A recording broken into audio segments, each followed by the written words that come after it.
began to talk about animal sacrifices, blood rituals, secret tunnels, even cannibalism.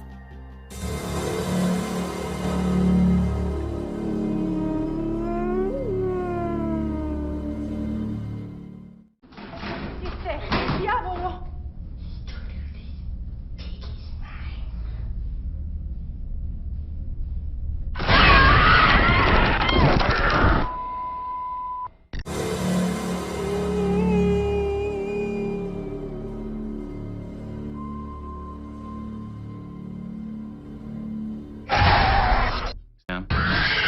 Bipolar disorder.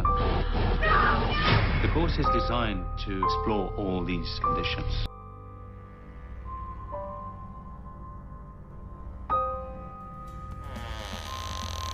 Hai kawan-kawan, jangan lupa di-subscribe ya.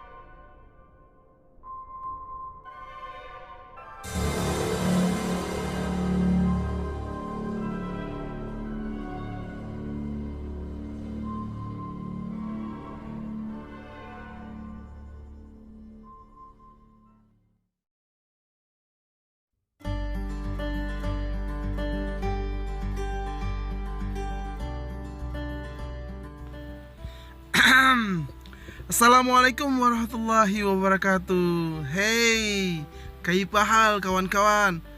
Apa kabarnya hari ini? Semoga dalam keadaan baik dan tidak kekurangan satu apapun. Kali ini kita masih membahas tentang seputar dunia jin. Yang hari ini kita akan membahas tempat-tempat di dunia ini yang ditinggali atau dijadikan tempat tinggal bangsa jin. Jin memang suatu makhluk yang hidup terpisah dengan manusia. Namun ada hadis-hadis Rasulullah SAW yang secara jelas menyebutkan bahwa di dunia ini ada tempat-tempat yang memang dijadikan tempat tinggal jin. Apa saja? Mari kita sama-sama dengarkan.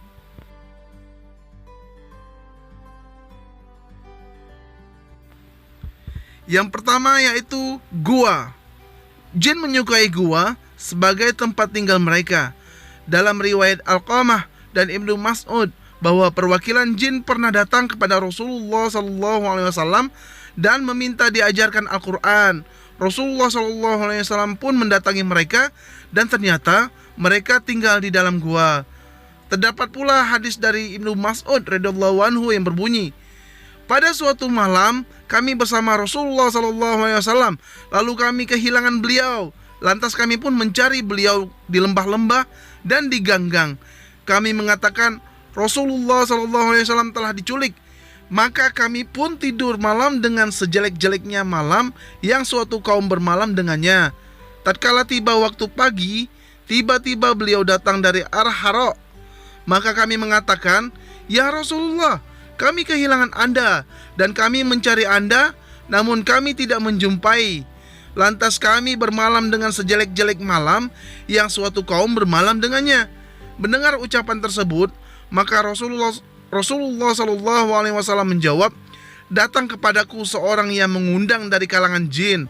Maka aku pun pergi bersamanya dan aku membacakan Al-Quran kepada mereka. Hadis riwayat Muslim nomor 1007. Tempat tinggal kedua oleh jin yaitu laut. Laut disukai oleh jin kafir sebagai tempat tinggal. Bahkan singgasana iblis juga berada di lautan, sebagaimana hadis dalam Sahih Muslim. Dari Jabir radhiyallahu anhu ia berkata, Rasulullah SAW bersabda, sesungguhnya iblis meletakkan singgasananya di lautan. Dari sana dia mengirim pasukannya untuk membuat fitnah atau mengacau atau membencanai umat manusia. Maka siapa yang lebih besar membuat bencana, dialah yang lebih besar jasanya atau terhormat di kalangan mereka. Hadis riwayat Muslim nomor 2813 dalam Sahih Muslim.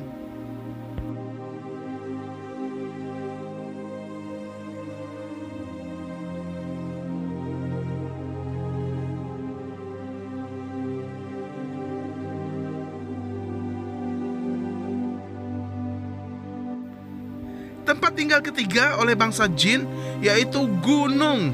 Bilal bin Haris menceritakan bahwa dalam sebuah perjalanan bersama Rasulullah SAW, beliau SAW memberitahukan bahwa jin muslim dan jin musyrik bertengkar.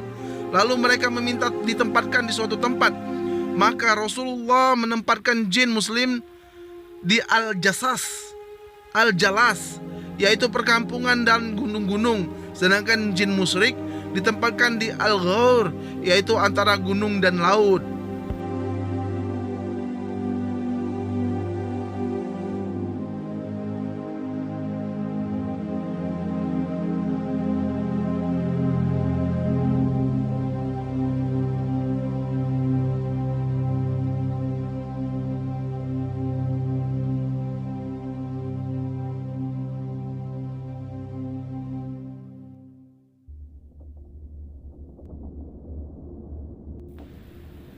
Tempat keempat oleh bangsa jin yaitu lembah, sebagaimana riwayat Bilal bin Haris di atas.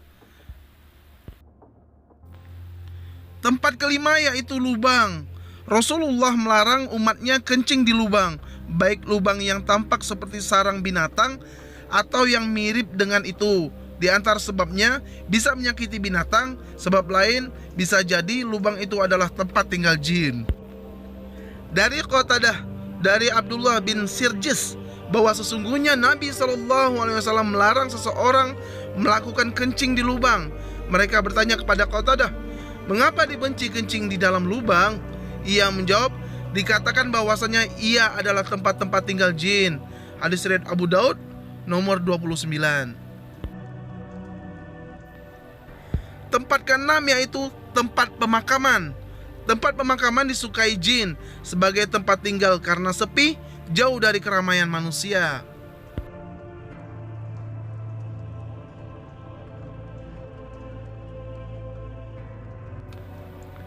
Tempat ketujuh adalah kandang unta. Dalam hadis yang diriwayatkan Ibnu Majah dan Ibnu Ahmad, Rasulullah SAW membolehkan umatnya sholat di kandang kambing, namun melarang sholat di kandang unta. Silahkan kamu sholat di kandang kambing, tapi jangan sholat di kandang unta, sebab ia diciptakan dari setan. Hadis riwayat Ibnu Majah dan Ahmad dalam riwayat sahihnya. Dan tempat kedelapan yaitu WC dan tempat najis. Tempat-tempat najis dan kotor sangat disukai oleh jin-jin kafir, sehingga Rasulullah SAW mengajarkan doa masuk WC dengan doa meminta perlindungan kepada Allah dari setan jantan dan setan betina. Dari Zaid bin Arqam radhiyallahu anhu dari Nabi SAW, beliau bersabda, tempat-tempat buang hajat ini dihadiri oleh setan dengan tujuan mengganggu.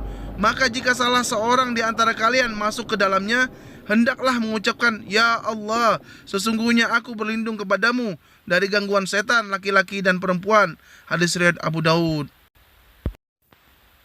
Tempat kesembilan yaitu rumah manusia.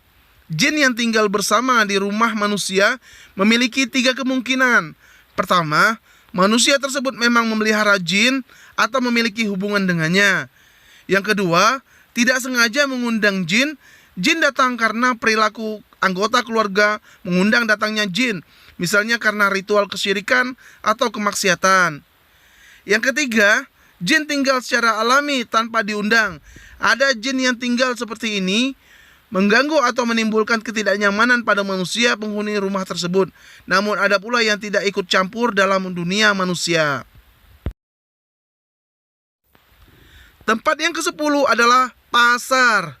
Dari Salman radhiyallahu anhu ia berkata, bersabda Rasulullah SAW, sungguh jika kamu mampu, janganlah engkau menjadi orang yang pertama kali masuk pasar dan terakhir kali keluar darinya, karena sesungguhnya pasar adalah medan peperangan setan dan di dalamnya ia menancapkan bendera. Hadis riwayat Muslim nomor 2451. Nah, itulah kawan-kawan, demikian tempat-tempat di dunia ini yang dijadikan tempat tinggal atau tempat mukim oleh bangsa jin dan setan. Oleh karena itu, berhati-hatilah dan bijaklah dalam menempati suatu tempat, terutama rumah kita sendiri ataupun masuk pasar dan tempat-tempat lain yang disebutkan tadi. Mohon bantu untuk subscribe, like, share, dan komen. Dan sampai jumpa pada rangkuman berikutnya. Demikian, subhanallah wa bihamdihi, subhanakallah wa bihamdika, asyhadu an la ilaha illa anta, astaghfiruka wa atubu ilaik. Assalamualaikum warahmatullahi wabarakatuh.